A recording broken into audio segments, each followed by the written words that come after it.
পুরোটাই ঠিক আছে। ম্যামকে তো বলি না যে আমি টিফিন কিনে দিয়েছি। আই ম্যাম কিছু নাই করছি বিক্রি হয়ে যাবে না। ঠিক করে কর। 800 টাকা আছে টাকা আমার কোশ্চেন ধরুন আমি সব পারবো। পারবি তো? কোশ্চেন ধরুন হ্যাঁ।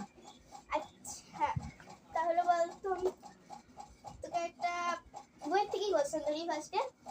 বল, রাজুর বাবা দুটো চকলেট কিনেছিল, দি তোকে একটা দিল আর রাজুকে একটা দিল, তাহলে রাজুর বাবার কাছে এখন কটা চকলেট থাকলো? 4টে। কি করে? কারণ রাজুর বাবা আমাকে একটা দিল, রাজুকে একটা দিল, আর আর আমাদের দুজনকে কিনে দিল। আমাদের দুজনের কাছে আধখানা করবে চকলেটটা, আমাকে আধখানা দেবে, রাজুকে আধখানা দেবে, আর বাকি যে চকলেটটা পড়ে থাকবে সেটা রাজুর বাবা খেয়ে নেবে।